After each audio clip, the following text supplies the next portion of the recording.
Welcome, everyone, to the NSR Wrestling Podcast. I'm Chris, and we're here to talk about Starrcade 1989 versus Survivor Series 1989.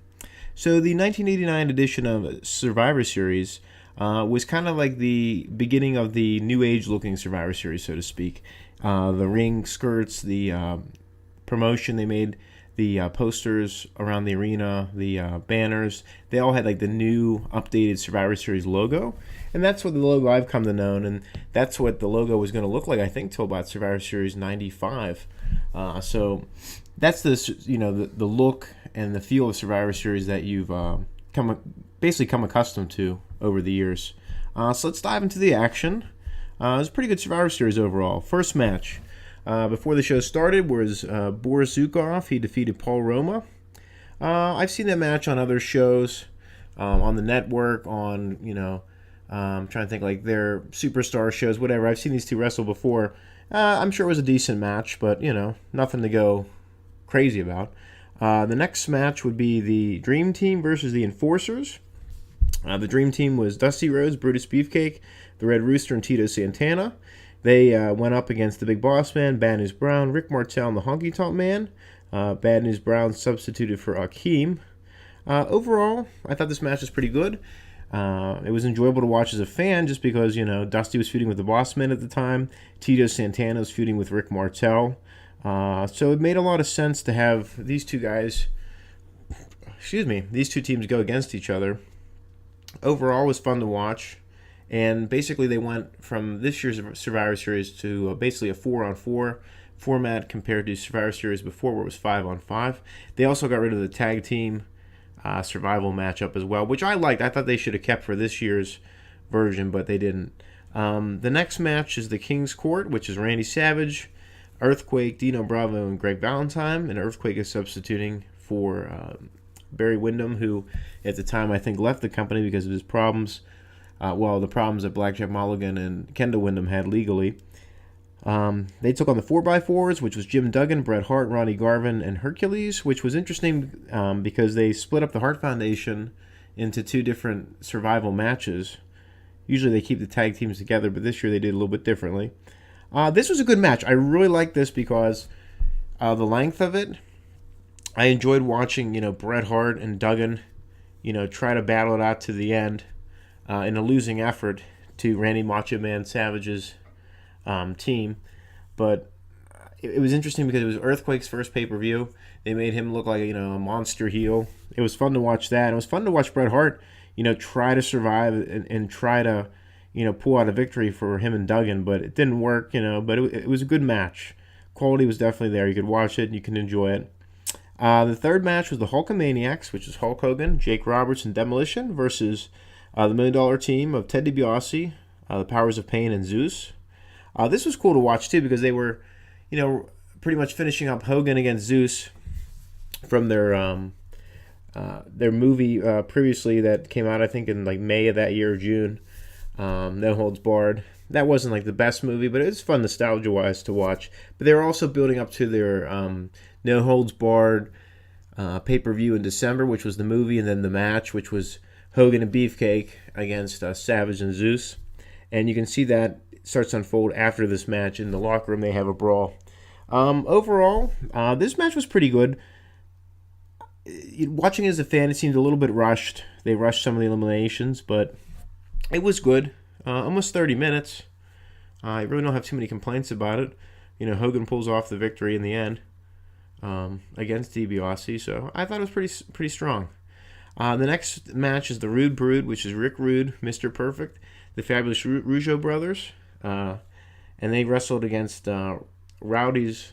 It's hard to say that. Rowdy Piper, Jimmy Snuka, and the Bushwhackers.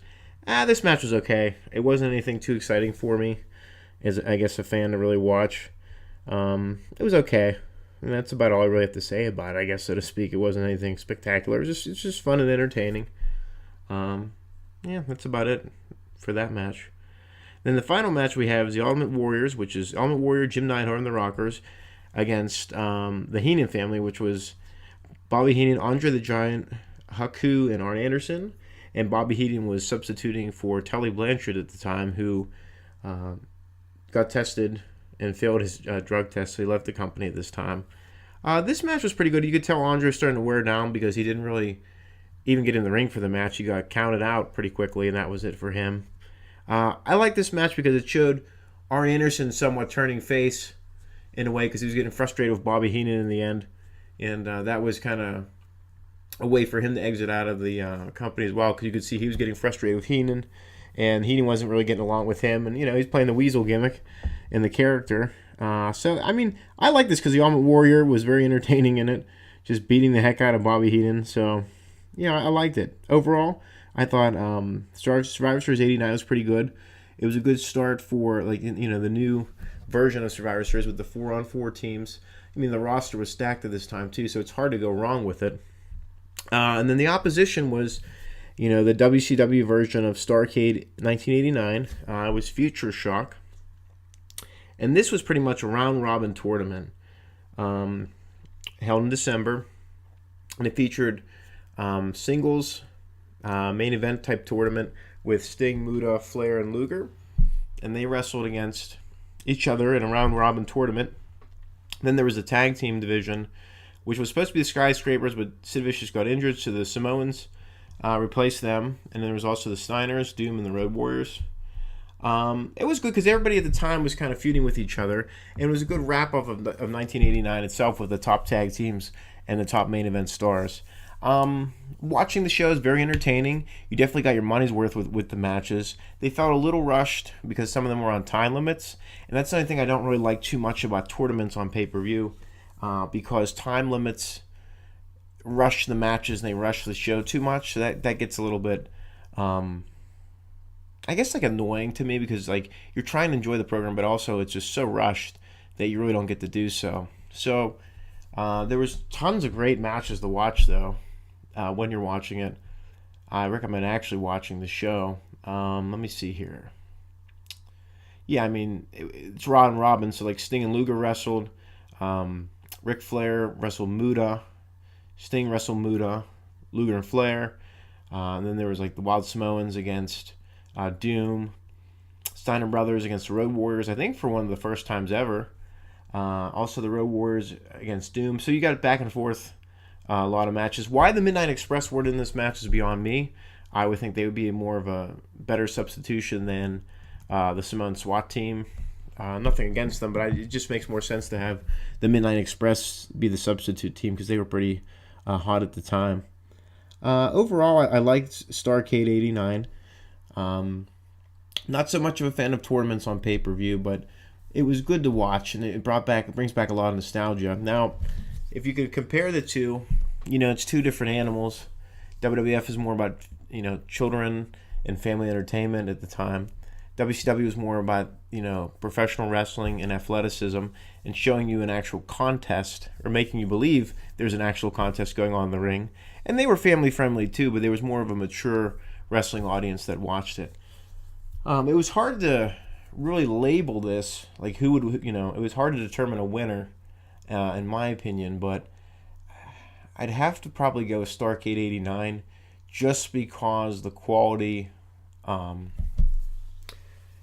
don't know, WCW just brought you more quality in-ring work compared to WWE, where it's just more of an entertainment aspect. But, the matches were awesome as well on Survivor Series 89, but I think as a whole, Starrcade was better. So my next review is going to be Starrcade 90 versus Survivor Series 1990. And then I think what I'm going to do next is do WrestleManias. So Starrcade 85 compared to WrestleMania 85. Starrcade 86 compared to WrestleMania 86. So I'm going to try that too and see if people are interested. So that's pretty much my wrap-up. Starrcade wins against Survivor Series of 1989. But it was a little bit hard for me to judge just because I'm not really a tournament guy, pay-per-view wise. But to me, Starrcade wins. Thank you everyone for listening, and we'll see you next time for Starrcade 1990 versus Survivor Series 1990.